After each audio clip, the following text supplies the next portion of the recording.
Hello and welcome to my final part of my little mini series where tonight I will try and answer the question, are valve powered overdrive pedals any good when compared to their solid state counterpart, because they're usually more expensive.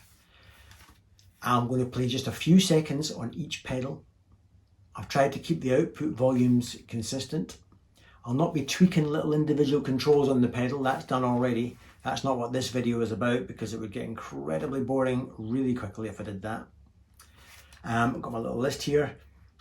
Then we'll have a short music break where I'll play just a guitar through an amp, just the Junior through the Cornell, where I suspect we'll see we don't need any pedals at all to get great tone. Then I'm going to pull an old solid state amp out the cupboard, which my dad has had since the very early 80s. He bought it brand new. More about that in a minute, just to see if a valve powered overdrive can warm it up a little bit, and I might do the same thing with my Katana Air at the end of the video. I'll be doing everything, or the first section of this video, I'll be playing my Gibson Les Paul Custom. And also at the end of the video, I'm going to give my verdict. Obviously, it's what you hear, but it's also helpful to hear what I think because I'm the one in the room. And B, I get to see how it feels to play these pedals, because what you're hearing, I'm noticing on playback, is pedals that I thought would sound great, sound kind of average, and pedals that I thought maybe weren't that great, sound kind of good. So it all depends on how your mood, where you're at in your head, how it feels to play. Are you picking hard? Are you picking soft? It's amazing how much goes into it. So I'll tell you what my verdict is at the end of the vid. Let's go. Quick overview then of what we're looking at tonight. Tone City Sweet Cream, that could even win the fight. I don't know, it's that good. The Tone City Green Tube screamer type of thing. I love the NUX Steel Singer. Our 3 valve pedals. Hudson Broadcast, love it. Reverb today will be coming from that NUX Atlantic. My JTM SS Overdrive is that white one. That was a gift from one of my watchers, Jeff Martin. The Mojo from TC Electronic, Tone City Kaffir Lime. I have a soft spot for my Ryra clone up the top there. And of course, what would a comparison be without a Boss Blues driver? Here's the bass tone of the Cornell. Pretty clean. Slightest suggestion of hair when I dig in. Now check this. Tone City Sweet Cream.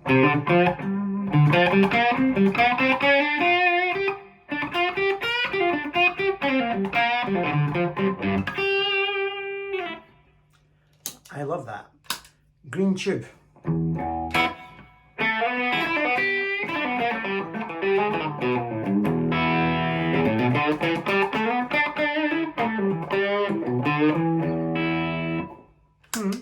Nice with the Stratocaster. This is a Les Paul. I like this one, the NUX Steel Singer.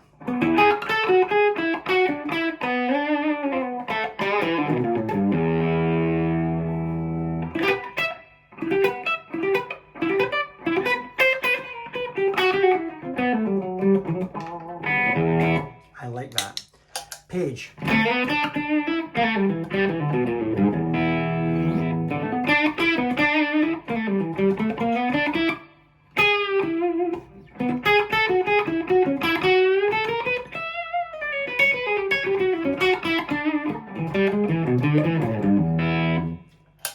The Harlot.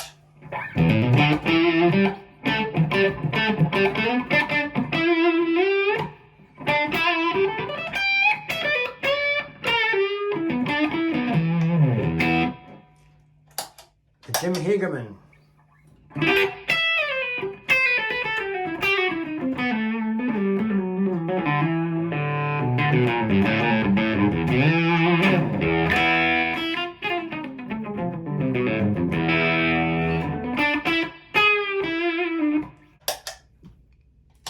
Broadcast.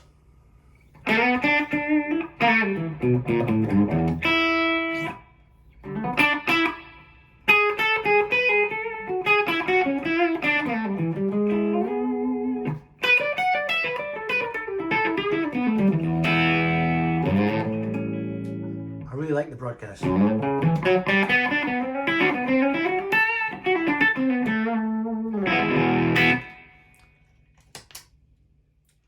We've now been joined by the SS, the Mojo Mojo, the Kaffir Lime, and the Ryra. So here's the, by the way, don't be fooled by this red light. Red means the pedal is not engaged, green means it does. So here's the clean tone on the Cornell.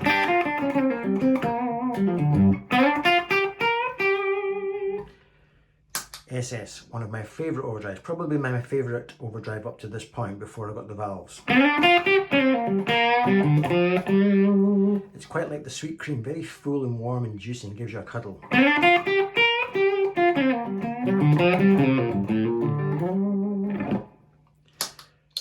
If you want some bass, Mojo Mojo.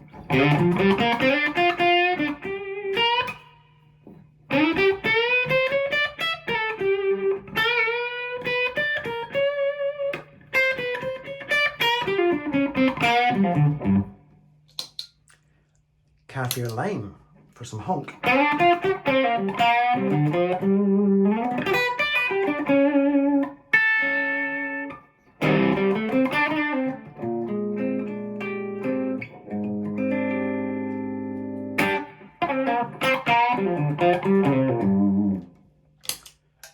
Quick couple of notes from the page again.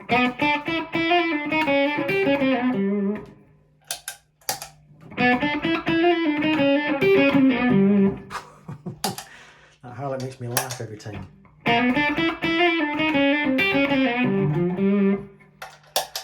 The Ryra. What do you think of the Ryra?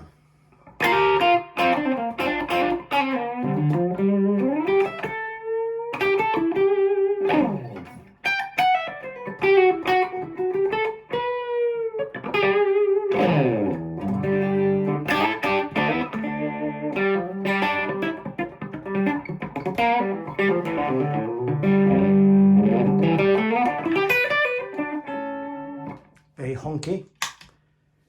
Last one then, we've now been joined by the Blues Driver. The Blues Driver. I can hear some mids coming in there. I thought it was full frequency. This does not sound like a full frequency pedal. This does.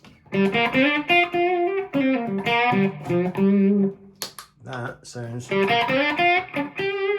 a level of honk.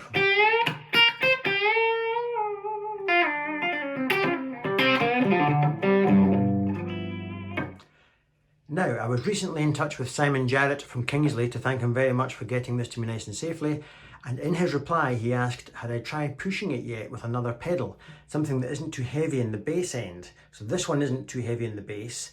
So if I show you the page on its own, and then push it, I like that. If I push it with the Blues Driver, does it get me some way towards the Harlot? So there's everything back off. The Harlot does it all on its own, of course. That's the best overdrive in the house. I think that is stunning. Because it's too fat there, but you can alter that. But I just thought I would show it to you in its fattest form. Anyway. Right, let's cleanse our palette. Let's take all the pedals away and just put a guitar. Couldn't be simpler. One pickup, a lead and an amp.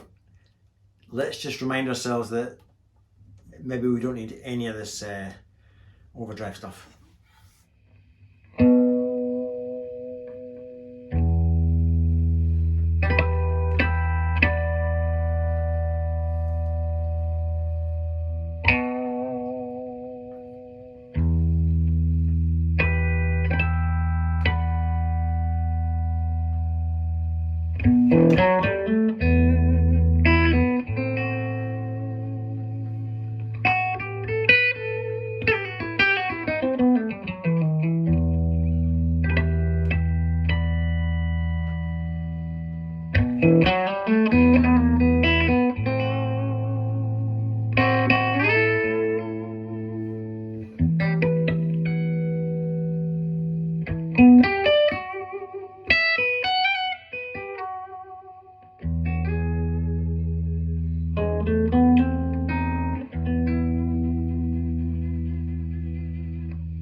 Now,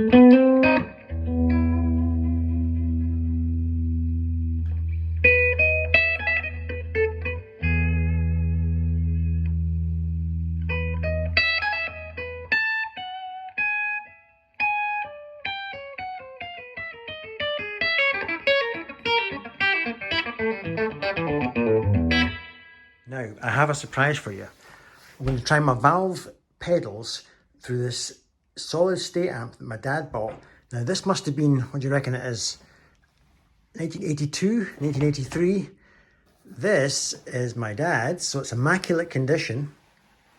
PV Pacer from the early 80s, this would have been. Look at how good condition that is. Everything my dad has is immaculate. Now I reckon this, I would have been 12, 13 years old when I got this, and I spent a lot of time playing through this in my younger days. I think I would have taken this up. I would have discovered that bringing that high and keeping that low would give me some nice crunch. Well folks, it still works, but it doesn't sound, well, I'm used to the valves, and listen to this, it's quite harsh. Very kind of one-dimensional and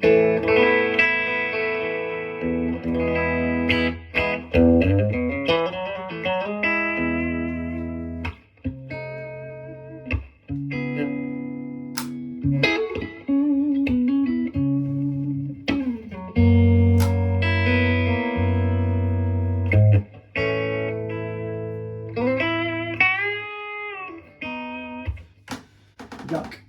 However, let's try it now with an expensive valve-driven overdrive. Let's see. Here's a page. Ooh.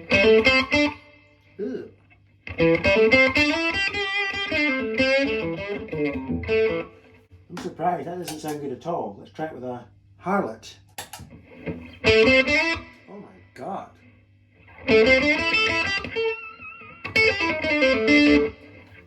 That's awful. Let's try it with a Hagerman.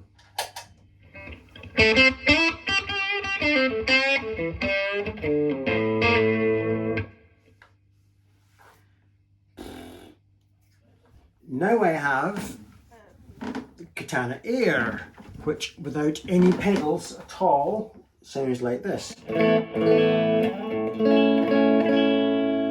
Then with the valve-driven overdrive, here's a page.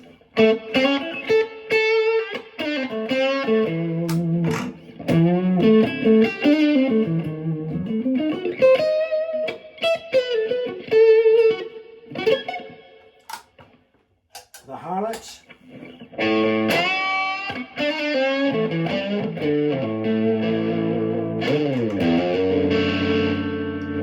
Too fuzzy.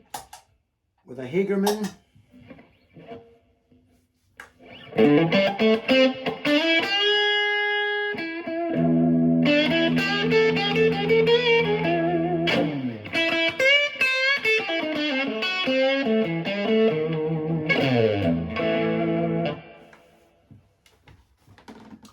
Right, Paul, what do you really think? So, moment of truth then. First of all, there's no freebies on the board. Actually, I tell a lie. The white one, the JTM SS Overdrive, that was a gift from Jeff Martin, who makes these pedals from his home, and I think that particular one was his prototype. And he just wanted my opinion, and let me have it and just play it. It ended up being one of my favourite overdrives. Anyway, other than that, there's no freebies on the board. So I can say what I want. I've listened back to tonight's video, as you've now seen it too. You could loosely say, I know what my dad's going to say, they all sound the same. And he's kind of right, really, eh? They all have little frequency differences. But really, is it a big enough difference to justify spending, you know, on one end, the Harlot's over 400 quid. As it happens, the Harlot probably is the best overdrive I've ever played because it can do so much and it does wow you. You don't play the Harlot and go, it's kind of subtle. No, it's not subtle in any way, shape or form. The Harlot socks it to you. and then it can come right down and be honky if you want. And so the Harlot's probably stunning. Am I going to buy a Harlot? Well, I can't afford to buy a Harlot, and I don't see myself needing to stretch there because I'm a low gain sort of guy, and the Harlot gives me maybe more than I'll ever need. Do you need to spend any more money than that? The Tone City series? I don't think you do. I like this. Again, I paid full price for this from NUX. I really like it. It makes a Gibson Les Paul go from fat and burly to suddenly a bit more honky and more vintage sounding. The Hudson Broadcast is stunning. A stunning pedal, that one. So, what I would say is, was it last night, the night before? It was late at night and I came up and I turned my Cornell on, and even on the most attenuated setting, I was down at like number 1 on the volume and I couldn't make it crunch. So I put on the Kingsley Page, and yeah, driving that 12AX7 at low volume, because you can do that with the gain full up, I was achieving really quiet, gorgeous tones in the house. So I'm delighted to own the Page. It's a lovely thing to own. Most of my videos, you'll notice I say no pedals, but it's lovely to have a board full of toys. So if you feel, what's that thing, FOMO, fear of missing out. If you have FOMO, don't worry about it. It's like wine. You've got the cork sniffers saying, oh, this, you can tell the quality in the wine. I don't know if you can. So don't feel you're missing out. If you've got a budget that can get a couple of Tone City pedals, you're laughing. Some would even say get a full frequency overdrive or something, I don't know, like a Boss Blues driver, and get an EQ pedal, and then you've got every pedal you could ever want because you can tweak the EQ pedal and so on. So you're not missing out. Having said that, the Page is a lovely thing to own. Apparently, I'm not going to open it up. Apparently, when you open up Kingsley pedals, they're beautifully made. The Hagerman gives me a lovely, beefy, fuzz-like tone, so I'm very happy to have these flavours on my board. But don't go killing yourself financially unless you really want to and you can afford to do it. Does that kind of answer the question? So that wraps up my thoughts. I'm going to go away now and enjoy my Kingsley Page and my Hagerman, and I'm going to wrap up the Kingsley Harlot to give it back to Neil Townsend. And I'll see you in the next video. Take care.